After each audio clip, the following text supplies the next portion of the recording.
So we're starting off the day with absolute facts. Like the NBA is rigged. The Game of Thrones is overrated. 20 below is better than 90 with humidity. Woo!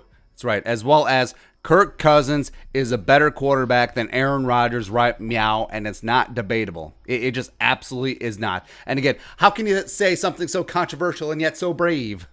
What we do here. And I know people are going to get pissed, start listing off all of Aaron Rodgers' accomplishments of what he's done before, as well as Vikings fans, by the way, which are the worst kinds of Vikings fans. And they always start off with, well, I'm a Vikings fan. I'm as hardcore of a Vikings fan as possible, but Aaron Rodgers is the greatest quarterback of all time. Like, he basically invented football. I very much dislike people like that. It's like, okay, take your mealy mouth crotch pheasants takes elsewhere, please. So, yes, Aaron Rodgers allegedly won a Super Bowl, even though I'm pretty sure it was faked. Stanley Kubrick filmed it, as well as allegedly 2-time MVP, allegedly 8-time Pro Bowler, allegedly 2-time All-Pro, except those are all things in the past. Like, what does that have to do with the present currently? And when people talk about who's better, they always list off past accomplishments, but I'm talking about right here, right now. You had un game, you have un season, who you going to take? It's Kirk Cousins, and it really is not close. And yes, we are talking about the Kirk Cousins, the Tin Pot Pizza Ranch dictator, who is coming off the best season of his career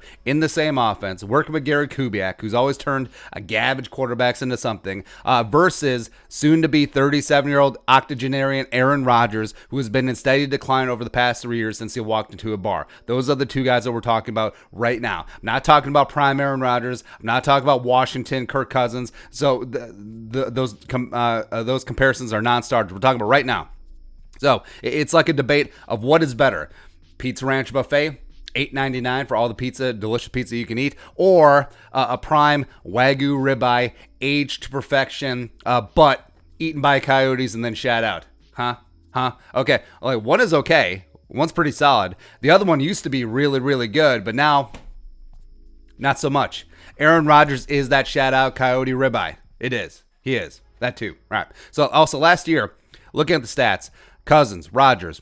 Cousins had a better completion percentage. They're both tied with touchdowns with 26. Cousins had a better yards per attempt. Cousins had a better quarterback rating. Cousins had a better QBR. Cousins had a better DVOA. Cousins had a better PFF grade. And yes, Aaron Rodgers, he threw for more yards than Kirk Cousins, so he's obviously better. Please, again, we've talked about on here ad nauseum that passing yardage is one of the least reliable indicators of quarterback competency. I mean, because Jameis threw for 5,000 yards last year, and now he's a backup making the league minimum. Matthew Stafford is probably going to end up as the all-time passing leader. Does that mean that Matthew Stafford's the greatest quarterback of all time? Hell no. Like, on any given year, Matthew Stafford is barely in the top 10, so get out of here with that. So by every single metric that actually matters to people with two brain cells, I mean, Kirk Cousins outperformed Aaron Rodgers last year. Black and white stats, Cousins. QB rating, QBR, Cousins. DVOA and PFF grade, Cousins. But what about QB wins? Yeah, what about QB wins? Kirk is 1-2-1 against the Packers in the 4 matchups since he's been a Viking. Well, what about it? Yeah, so what about? I was told that QB wins are a team stat. And I'm sorry that week 16 last year that Kirk Cousins couldn't block Zadarius Smith, and also the Vikings didn't have Dalvin Cook. I'm sorry that Kirk Cousins, Nancy Kerrigan, Dalvin Cook is like, oh yeah, you can't play. No, out of here. As well as week 2 last year that Kirk Cousins' defense and special teams spotted the Packers 21 points. Now, Kirk did throw the last second interception, making Kevin King look like a hero. Understandable. That's fair. Last year, week 2, 2018, Kirk Cousins missed the game-winning field goal. Oh, I'm sorry. I'm sorry that happened. And again, I am not a Kirk Cousins apologist. I've probably been harder on Kirk Cousins than anyone out there in the ether. But also, I mean, facts are what facts are. Like, if you said that right now you would take Aaron Rodgers for a season over Kirk Cousins, you'd be lying. You'd be lying out your ass. Or, well, either you'd be a Packers fans or you'd be a Benedict Arnold Vikings fans. Well, I'm the biggest Vikings fan ever, but Aaron Rodgers, get out of here. But bottom line, Kirk has a live arm. He's got one of the best deep balls in the league.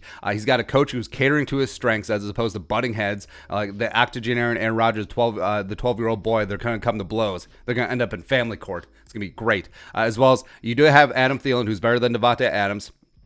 First round pick Justin Jefferson. You got BC Johnson. You got Irv Smith. You got Dalvin, who's one of the best receiving run backs in the league. Whereas with the Packers, you have a blocking tight end as your tight end one. You have MVS. You have St. Brown. You have Aaron Jones, who you don't use. And then you drafted a 2-down running back in the second round. Great. Cool.